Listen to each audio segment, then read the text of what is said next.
towards your new mattress. HelixSleep.com/talk radio. How do you eat your Kogels? With my friends. With mustard, ketchup, and salsa. Everybody loves Michigan-made Kogels Viennas, so serve the curve and taste the quality today. Yeah, Mom, get Kogels. The president of Russia says he cannot judge Donald Trump as president until he's been allowed to work at full capacity. In our news at the top of the hour, News Radio Wood 1300 and 106.9 FM. Welcome back into the studio right now. Could you throw away all the junk in your life and live happier, live freer? These guys say you can. Now, I got to tell you, I'm not like 100% on board. I know you guys probably hear this all the time, but I have actually done a lot of these little tricks and things that you talk about, and I'm a lot happier because of it. Joshua Fileds Milburn and Ryan Nicodemus, the Minimalists, theminimalists.com, in studio right now. And I watched the documentary, right? Awesome. Yeah. And I started just thinking about it, man. I've done this in my life before. When you're in radio, a lot of times you like move around. You have to move around the country, you know. You're in a new market next month or something, right? Yeah, I mean, luckily, thank God that, you know, as I got older, I kind of said, I'm not going to move anymore. Right. I'm just going to be happy where I am. But, you know, that was kind of what I would pick up all this stuff as I would go around. So one time, and a buddy of mine helped me when I was living with him. He's like, it was all in his, like, garage. He's like, we got to get rid of this stuff. So I got one of those big, dumpsters, you know? Yeah. And so I sold some things, I gave some stuff away, and then I threw a bunch of stuff away. Right. And man, I'm going to tell you, like, I have never felt better. Getting on, it's like a major weight. Yeah, I think you feel a weight lifted off your shoulders right away. Yeah. But I think it's also important to note, like, we don't get lasting contentment by just getting rid of our stuff. Like, I think anyone listening to this could go rent a dumpster, throw all their junk in it. Yeah. And if they don't have a plan for what they're going to then fill their life with, like meaningful experiences or improved health or career or whatever it may be, then, yeah, you'll get that weight lifted off right away. But then the question is, what do I do with my life now? And so the question I like to often ask is, how might my life be better with less? And I think if more people ask that question, we'd figure out, like, okay, what is this going to lead to? Maybe less debt or better health or better relationships. Less is Now, the name of the tour, by the way. They're at 20 Monroe tonight. Doors are at 6:30. You can come by. Still time to get tickets. So what do you recommend? You guys had high-paying jobs. You had, you were successful, you know. I mean, I kind of seen this in my own life in some ways. You know, 5 years ago, I lost my dream job.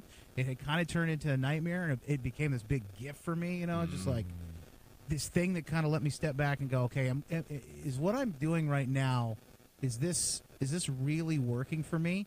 And I know, Ryan, there was a point in the documentary where you sat down and you said, well, Josh, like, dude, you're happy. I'm not. Like, what the heck are you doing? Yeah, I was working 60, 70, sometimes 80-hour weeks. And, you know, I was doing that because that's what I was supposed to do. I had a huge 3-bedroom, 2-bathroom, 2,000-square-foot condo. I even had 2 living rooms. Wow. I have no idea why a single guy would ever need 2 living rooms, but you know, I had this compulsory consumer lifestyle that I was living that American dream, right? I was doing exactly what I was supposed to be doing. You know, if you were to tell my 18-year-old self what my 28-year-old self was going to have, I would have been like the most excited 18-year-old. I would have been like, wow, like I'm going to be so happy when I'm 28. But I was the opposite, man. I was depressed. I was stressed out all the time. I had a lot of anxiety. And I noticed this huge change in Josh where he just started doing some things differently. And I went to him and I'm like, I noticed like you're living your life differently and you seem pretty happy. What drugs did the doctor put you on? And you know, he didn't tell me, you know, oh yeah, I got on this antidepressant medication and it's working great. He started telling me about this thing called minimalism. Yeah. And he talked about how he just spent the last several months simplifying his life, getting the clutter out of the way to make room for life's important things. And it made sense to me. I'm like, you know what? If I could figure out what exactly is important in my life, maybe I won't have to work 60, 70, sometimes 80 hours a week to maintain this lifestyle that I've created for myself. All right, so let's kind of break it down a little bit, though, because for some people listening right now, they go, man, that kind of sounds like a cult, or it kind of sounds like a religion. We're certainly not out converting people. I don't think we can do that by definition. So what exactly is minimalism, and then is it different for everybody? Yeah, I think minimalism is the thing that gets us past the things so we can make room for life's most important things, which actually aren't things at all, not physical things, right? And I think you're right. It does look different for different people. So you mentioned the documentary. You remember there's a guy in there named Colin Wright who everything he owns fits in his backpack, and he travels to a new country every 4 months. And that seemed kind of cool, and I admired that. But I knew I didn't want to live that same lifestyle. Sure. Then you had someone like Leo in the documentary. He and his wife Eva have 6 kids, and they're a whole minimalist family. And what we realized pretty early on was, you know what? There are a bunch of different flavors of minimalism. Yeah. In my minimalist life at age 35, I've got a 3-year-old and a partner. It looks different from Ryan's life, who is also 35, but has a partner but no kids. And so a life with kids is going to look different. Yeah. And also my preferences are different. Ryan loves a snowboard. I'll break my neck, so I don't own a snowboard. Yeah. And the question is, what things add value to my life? These are tools. They augment my experience of life, but they no longer get in the way. All right, I got to wrap this up, but some questions that came in were all along the lines of how do you do this if you're in a relationship?